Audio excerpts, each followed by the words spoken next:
It's time for a little comedy, a little content, and a lot of conversation. It's the Geno Jones Show, exclusively right here on YouTube. And now here's your host, Geno Jones.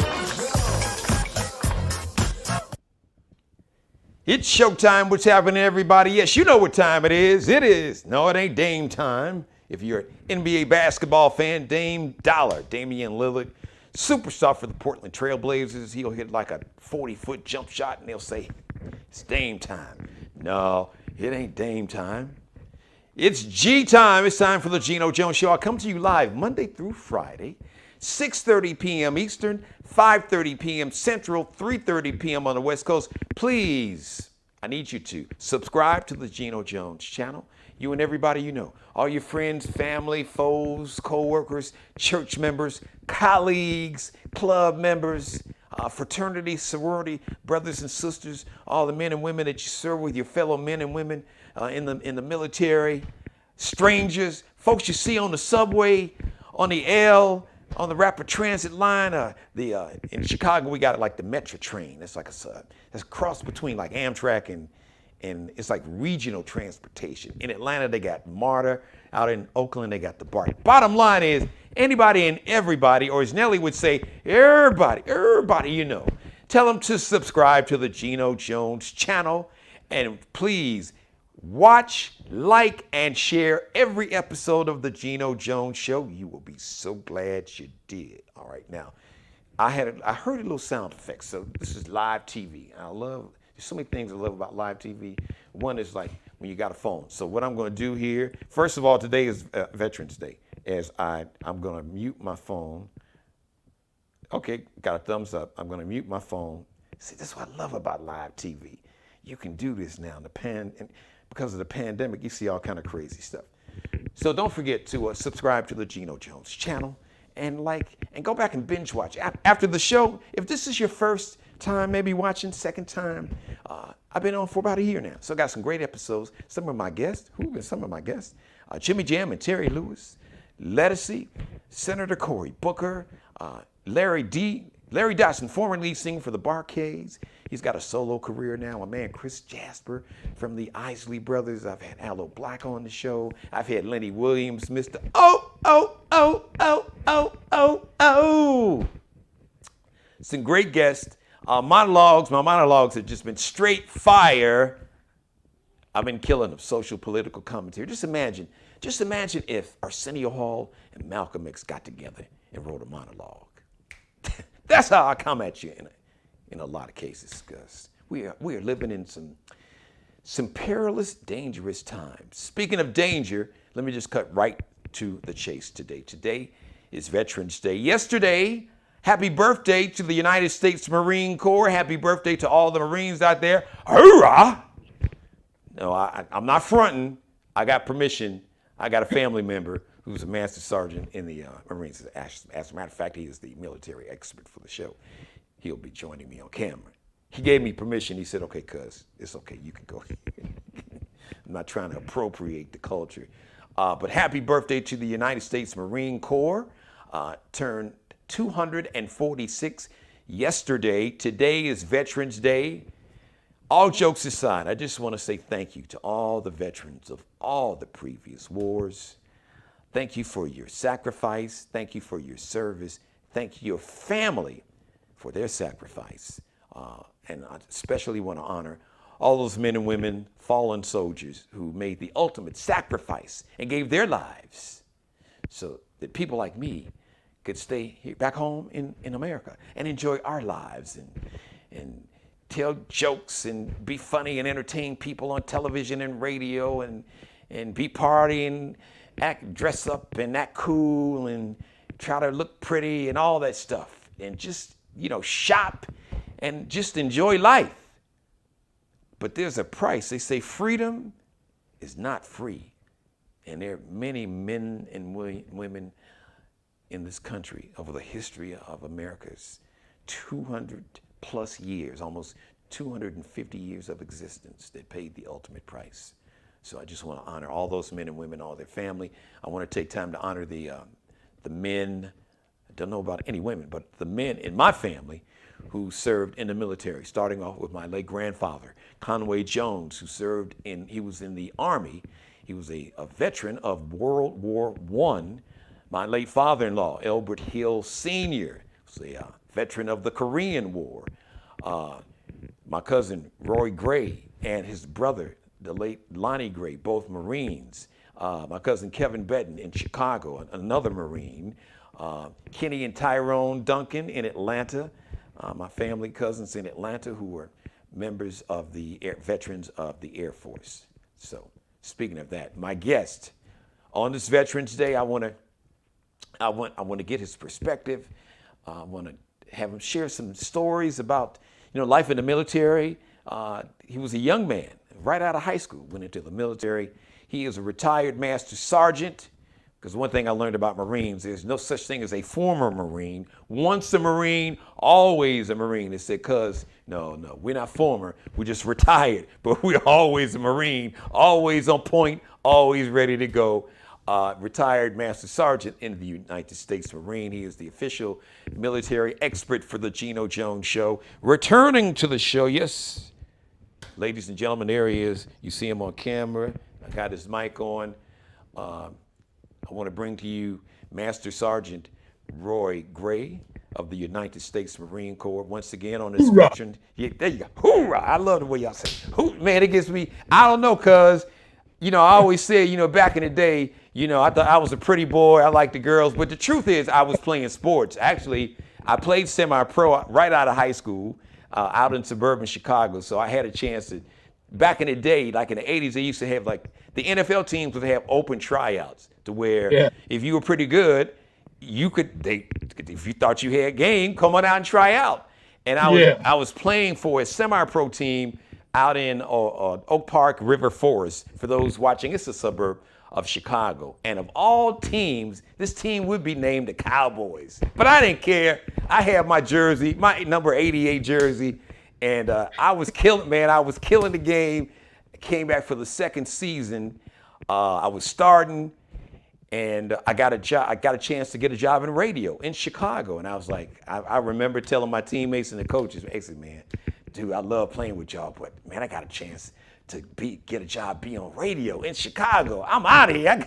I gotta go.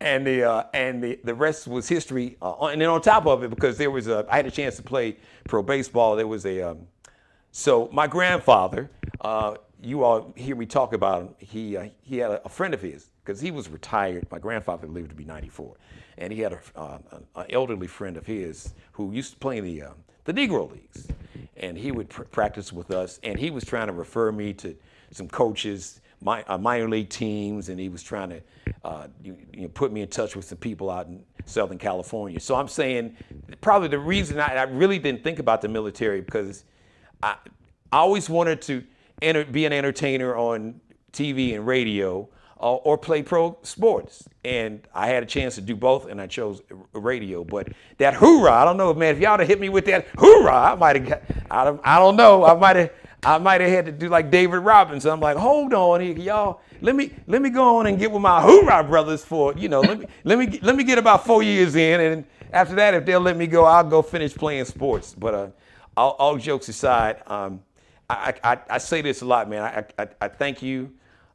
And all of America, we can't thank you enough for your sacrifice, your service, and your families make sacrifice and service. I just know, just as being first cousins, and shout out to your late mom. I know she's up in heaven watching her, and my late grandmother.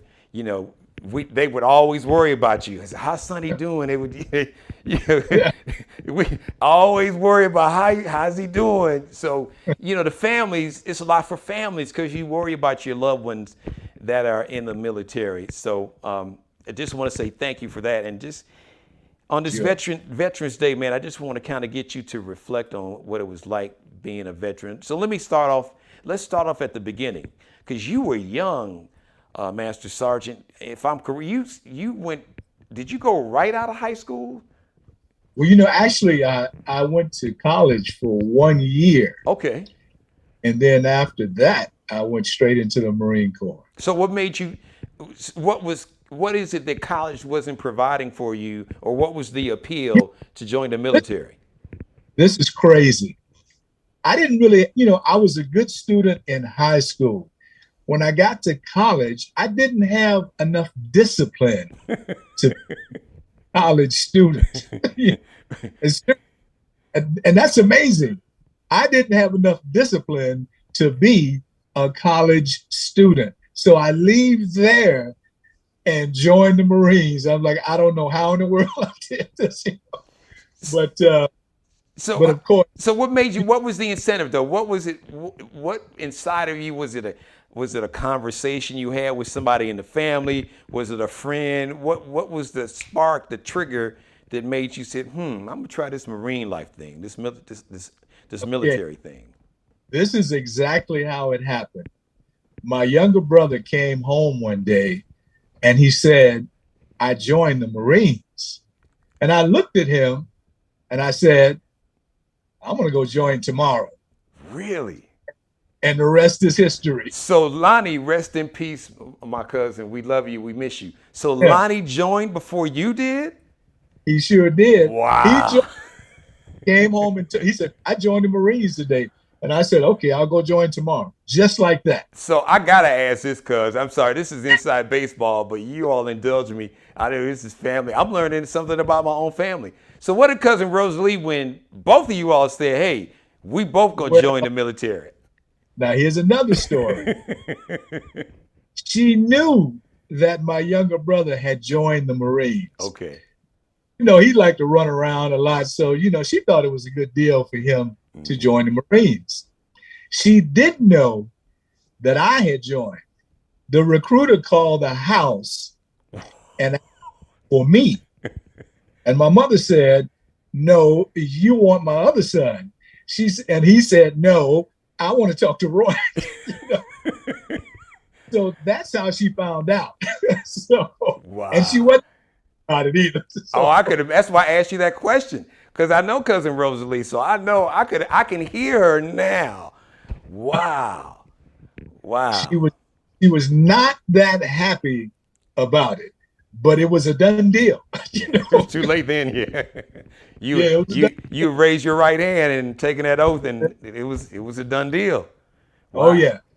So she just stood there and looked at me. Like, what the hell was on your mind? So let's take us from the beginning. What was it? What was the biggest challenge? What was it like? That I'm sure there was probably maybe some dark days. Was it a time when you were like, man, I can't do this. I don't want to do this. And what kind of got you over that hump, if you had that, or was it once you got in, you were like, yeah, this was the right decision. I knew this is where I wanted to be, and this is what I wanted to do with my life, serving my country. Well, look, I don't think anybody initially says that when they go into boot camp, because you get in boot camp, you start thinking, oh Lord, what have I done?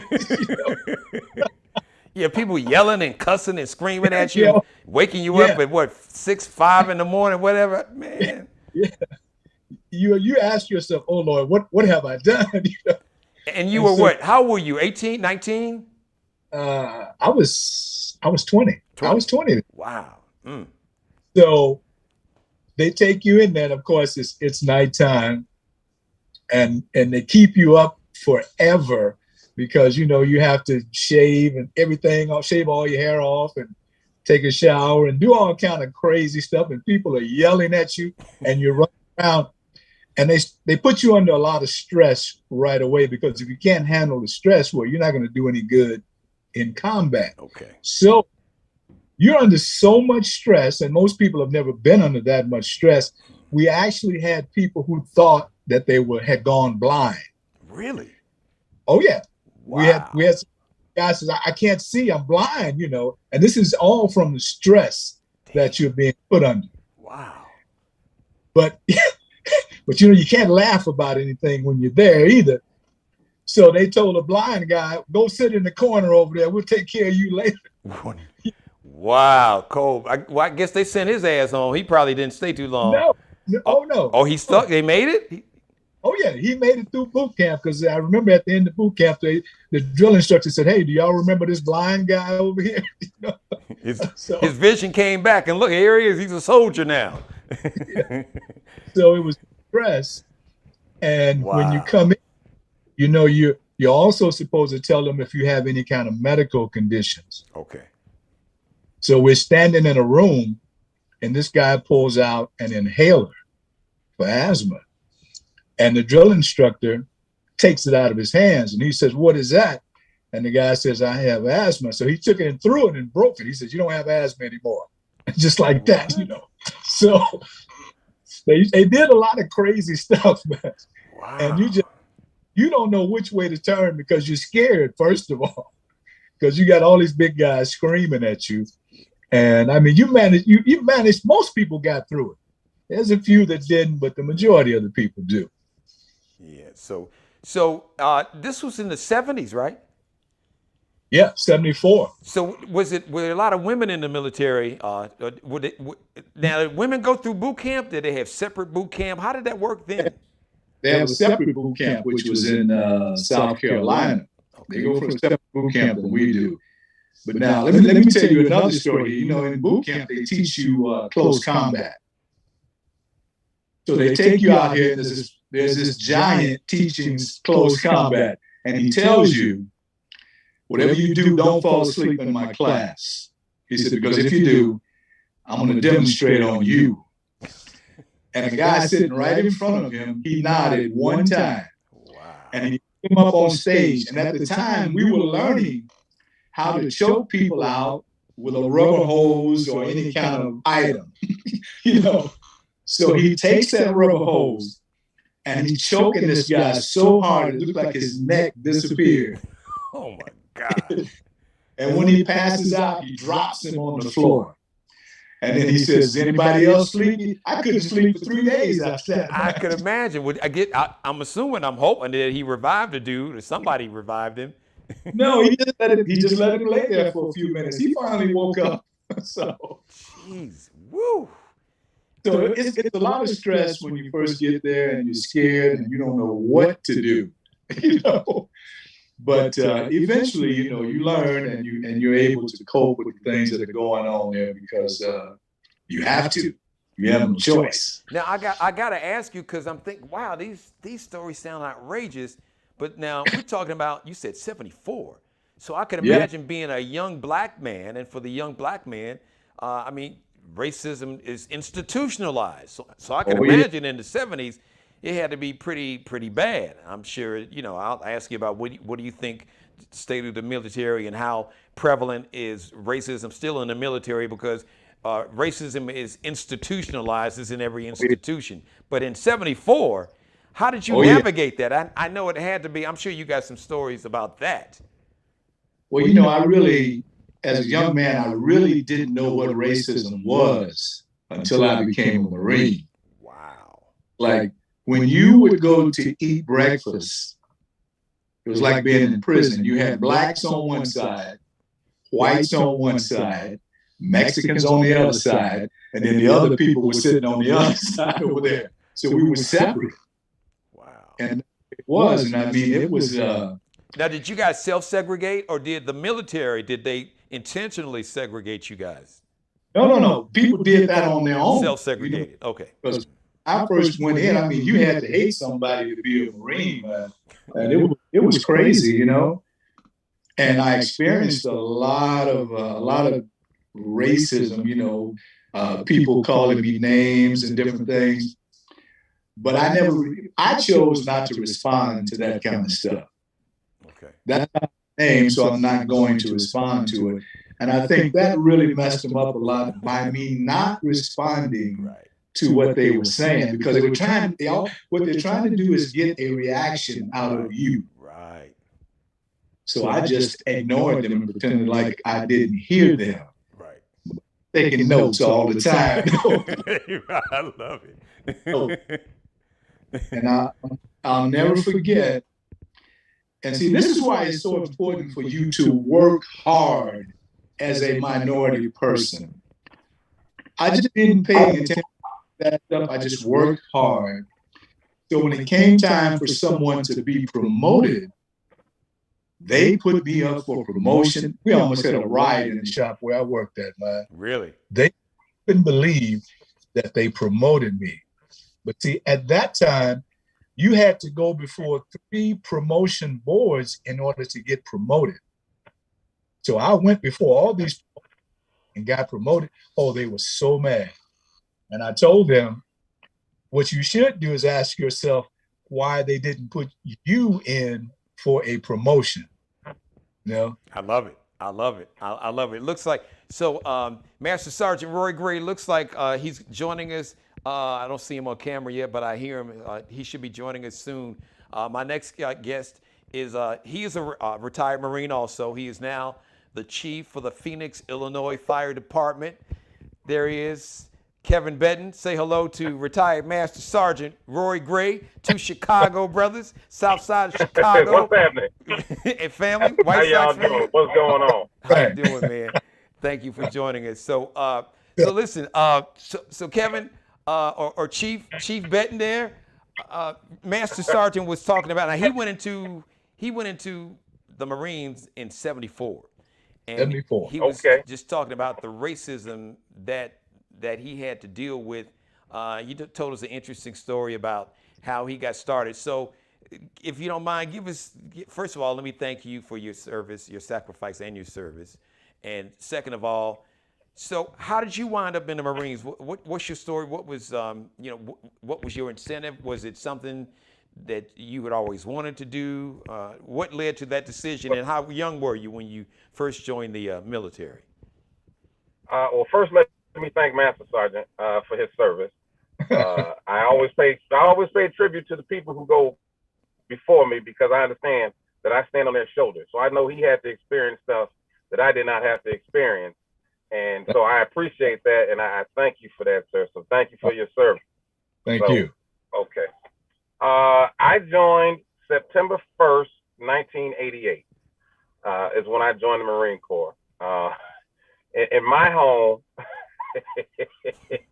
it was, you were either going to go to school or you were going to work.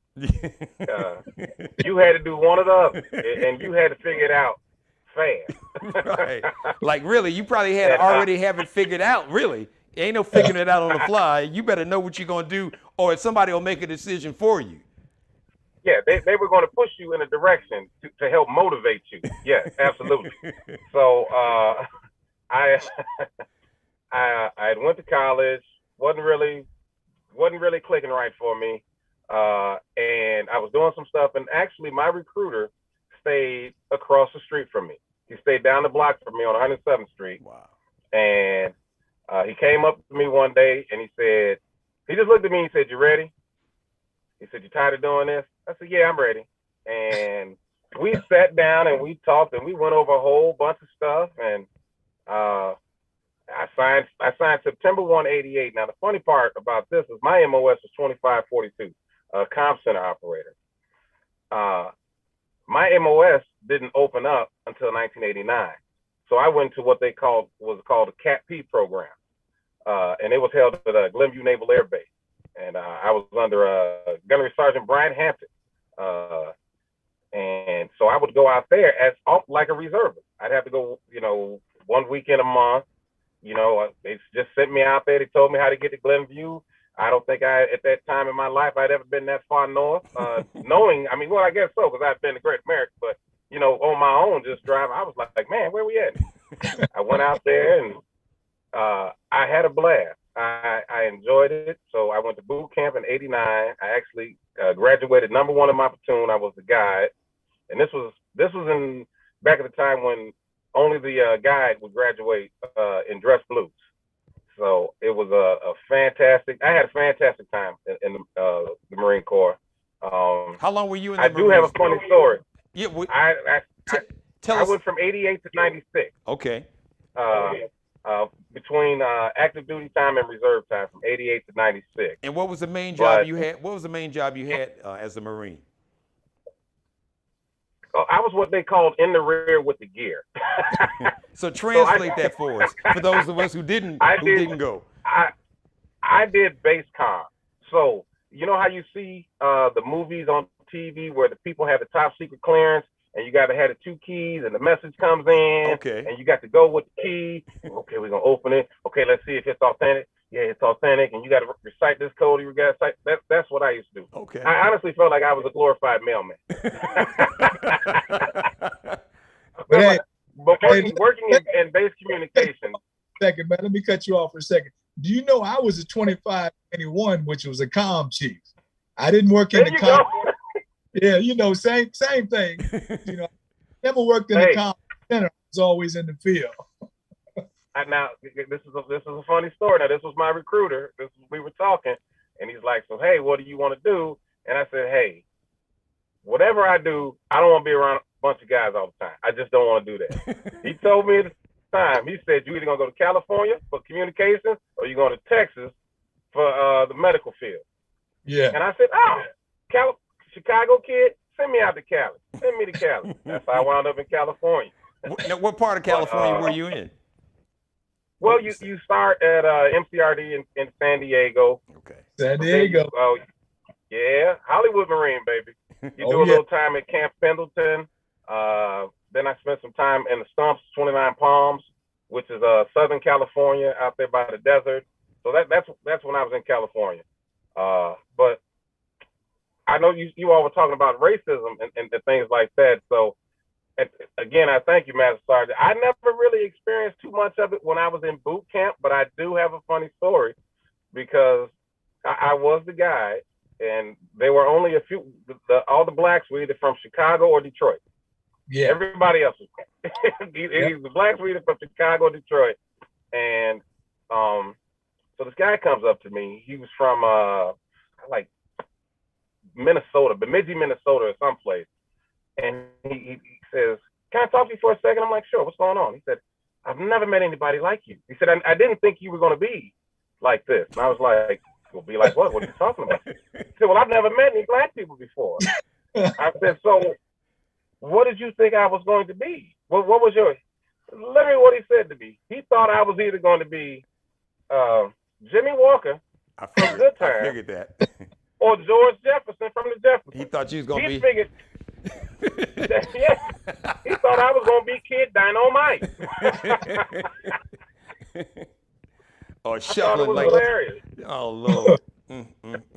Wow. But I had a great time in the Marine Corps. I learned a lot. I carry a lot of those values and things that I was taught in the Corps with me today. And I was going to ask you that, Chief, because I know I appreciate it because, listen, you're the fire chief of a major town right there in suburban Chicago. So I know as the chief, you never have a day off. You don't even have like an hour off. You're like on call, on duty 24/7. But before you have to run, and you led me to where I was going, what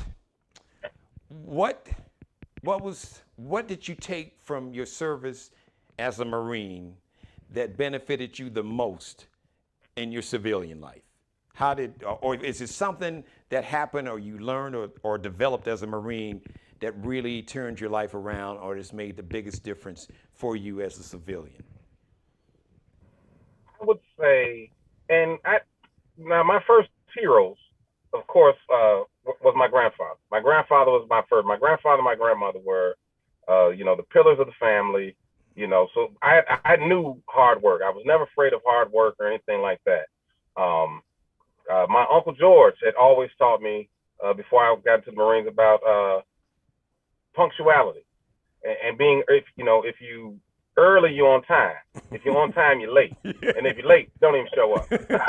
Don't even show up.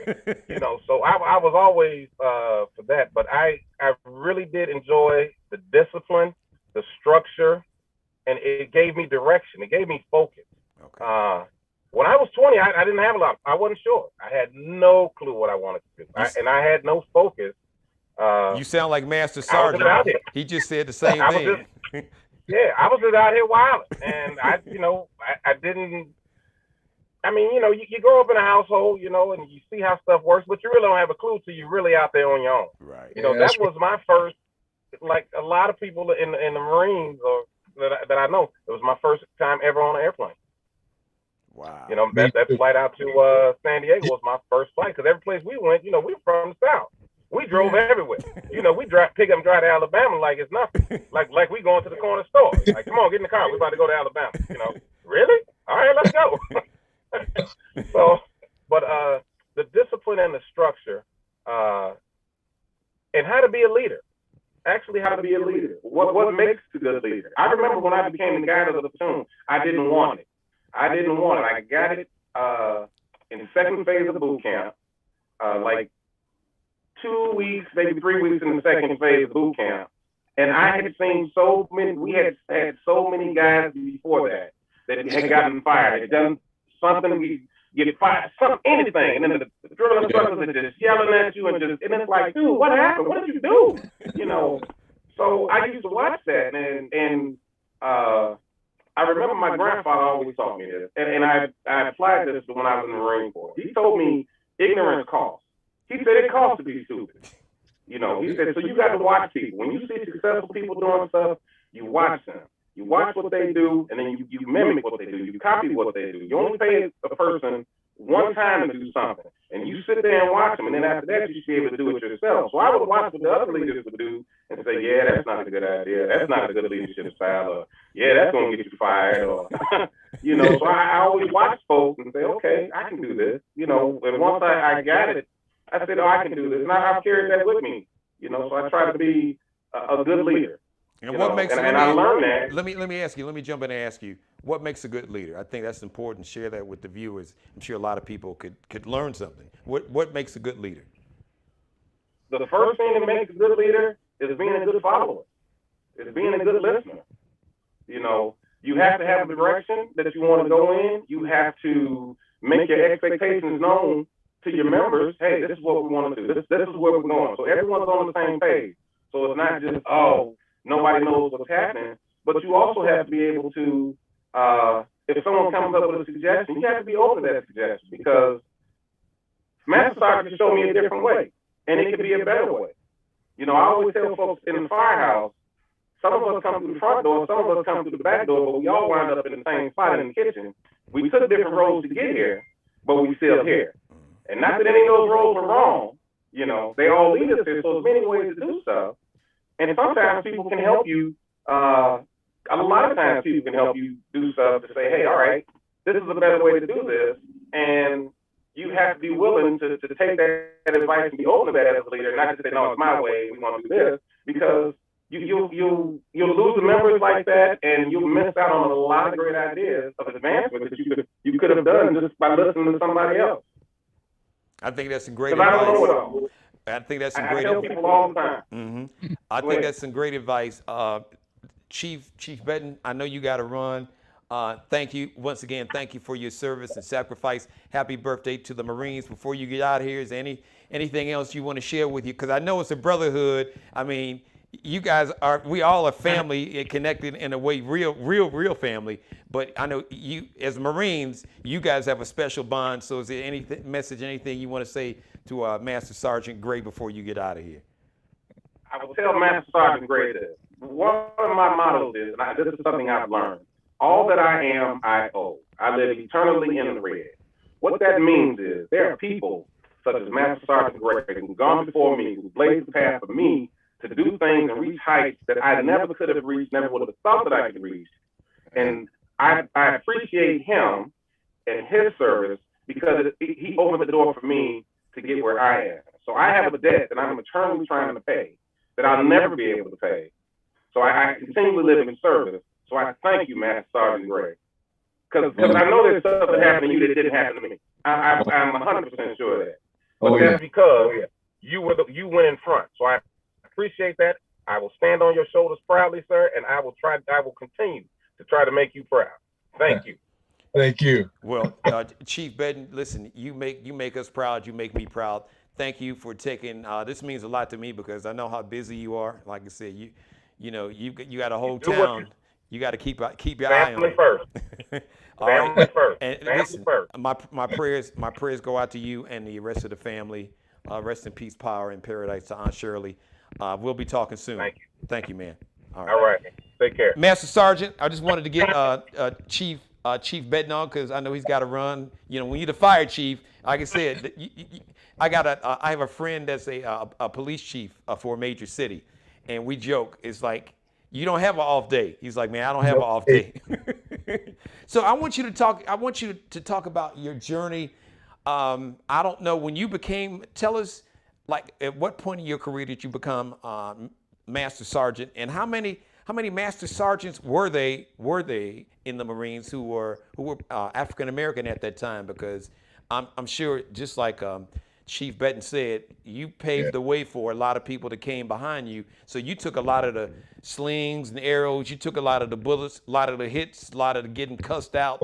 You know, you took the hits. So tell us about that journey.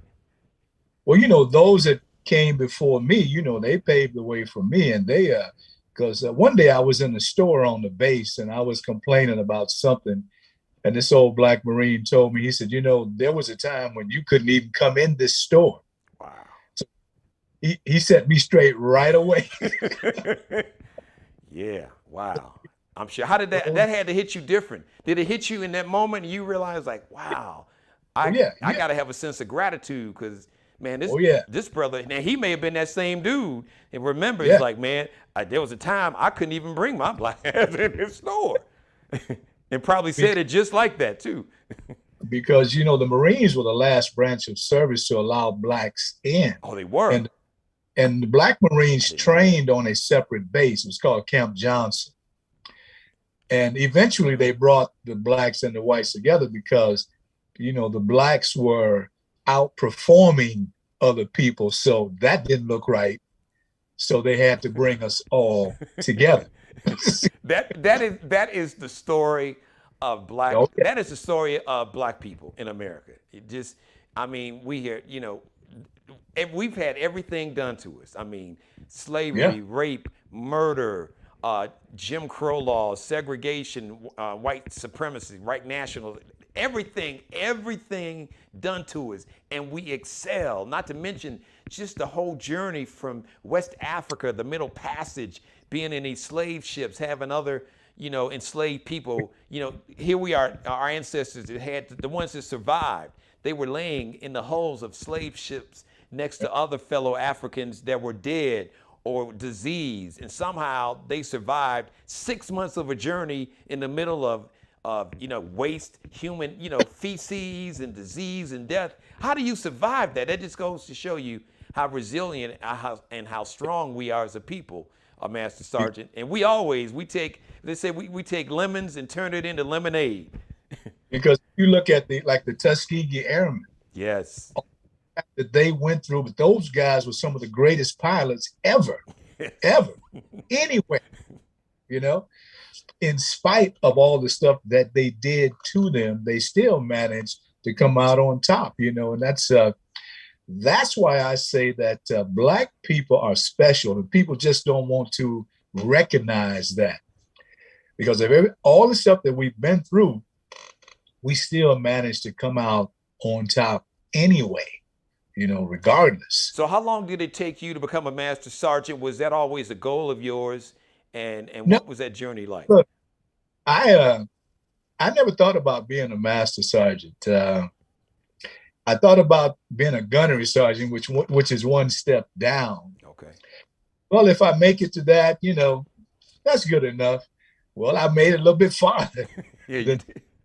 But I mean, you had to work for it. Like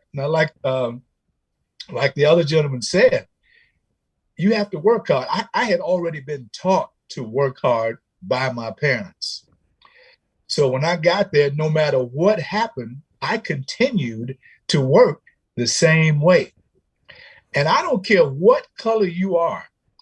When you're in the Marine Corps and there's an operation going and something's not working, when the general shows up, he doesn't give a rat's behind what color you are. He wants to know why something's not working, and you better have an answer. So, you know, when that kind of stuff went on, that color thing went right out the window. Because when the general shows up, you better have an answer for what's going on, and things had better be operating the way they're supposed to be operating.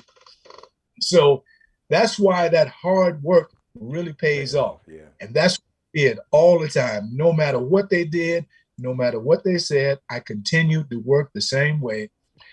And so I started getting promoted ahead of my peers. And so I had a very successful career in spite of all the crap that went on around me. Because like I said, basically, I just ignored them. And most of them, in my early days, they wound up working for me. Wow. which was funny. That's it. I love karma. I tell people, man, karma is real, buddy. Oh yeah. What you do, my grandfather would say, he would be like, just keep living. He said, it'll catch up with you, or you run into it. Just you may think that you're getting away, but treat people the way you want to be treated, because what goes around comes around. And if you do people wrong, it will catch up with you. It might take a while. You might think that you skate. I got away with it. And let me tell you this. This is how I knew that I was a great leader. This is the point when I knew I was a great leader. All of the racists in my platoon, they followed me everywhere I went. When we went on an operation, they were right behind me. They followed me everywhere I went because they knew that I was going to get the job done with the least amount of crap. And one day I just looked around and they were all right there with me. And I knew they were racist, but still they would follow me anywhere I went. That's when I knew I was a good leader. So I want to ask you the same question that I asked Chief Benton, and I can't think of anybody else better to ask you. Give us your definition in terms of what makes a great leader. Well, you got to be able to listen to people. You got to be able to listen and instruct. You got to be firm. You got to be fair, and you got to be consistent, because people want to see the same thing out of you all the time. They don't want to see two different people. Now, with my troops, they knew exactly what I expected out of them all the time. There was never anything going to be different. I wanted to be combat ready at all times. Wherever I worked at, I told my troops, when I come in this door, everything in this building works. If it doesn't, get it out. And that's a policy that I followed throughout my career. I don't care what it was. If it's a flashlight, if it don't work, get it out of here. so I was pretty successful like that, man. I just, but like I said, you got to be consistent, you got to be firm, because in the Marine Corps, I can't speak about civilians. Marines don't respect weakness. Okay. They would rather for you to be hard on them than to be weak. They do not respect a weak person. Okay. And if you're strong mentally, physically, they are not going to follow you. They will not. Wow, interesting. How long were you, total years, how long were you in the service total? It was 20 years, 20 altogether years, yeah. So and I know we talked about this off camera, what skills did you develop? What did you learn? What is it from your service, the 20 years you spent as a Marine, that you took to your civilian life that made the biggest difference? What is it that you were able to take from your military service that benefited you in civilian life? Well, I learned to deal with different people, because when you're in the military, we had people, I had a guy, he was Armenian. There was a Chinese guy, you got the Puerto Rican guy over here, and everybody comes from different cultures. And you have to know how to deal with all these different people. So that's something that I take with me today. I have no problem associating with anybody. I can go sit in the alley with a bunch of drunks and talk with them. And I can go sit with President Biden and talk about the economy if need be. So I learned to deal with people, and I learned to be able to talk with people about many different subjects. And even to this day, I can still do the same thing. You know, I can pretty much associate with anybody. You know, one quick, somewhat on that note, before I let you get out of here, there's so much talk, and for me, it's disturbing. I know you and I, we talked about this before. As a matter of fact, I saw a statistic, I think 12% of the people that have been convicted, I call them the domestic terrorists that stormed the U.S. Capitol and basically tried to overthrow our government, an act of treason. 12% of those people that have been convicted are either former or active military. So I guess the question that I want to ask is how concerned should we as Americans be that there may be more people in the military who harbor that resentment toward their own country, which is weird because I know you and I've talked. I know the oath that you all take to defend this country, defend the Constitution and this country against all enemies, foreign and domestic. How concerned should we be? And from what you know from your contacts and conversations and relationships, I'm hoping, do you think that this administration is acutely aware from, I guess, Mr. Alston, who is the Secretary of Defense, and the President President Biden, how aware are they that this attitude or this sense to where, you know, this white nationalism and anti-black, anti-Semitic, just racist attitude, you know, Proud Boys, Oath Keepers, 3%ers, how big of a problem is that in the military? And do you think that people in the military are not just taking it serious, but making sure they do everything to root that mentality out of the military? Well, you know, the military has always been a reflection of society. Now, there's a lot of things that we can get out of you once you come through boot camp and join the regular forces.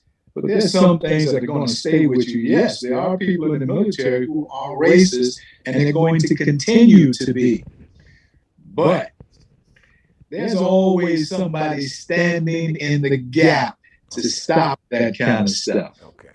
Always. And now I'm sure that the president and everybody else is aware of everything that's going on. But you've always got people in the ranks standing in the gap who will put a stop to that kind of behavior. And as a matter of fact, people below them will be afraid to exhibit that kind of behavior, you know, around certain people. And so that's how they put a stop to that crap. Now, once you leave the base and you're out somewhere, you may be doing something, but you're not going to do that when you're on the base, you know, around everyone else, because they're going to put a stop to it. There's a lot of people who are loyal to this country, just like myself, and they're just not going to stand for it. It's plain and simple. They're not going to stand for it.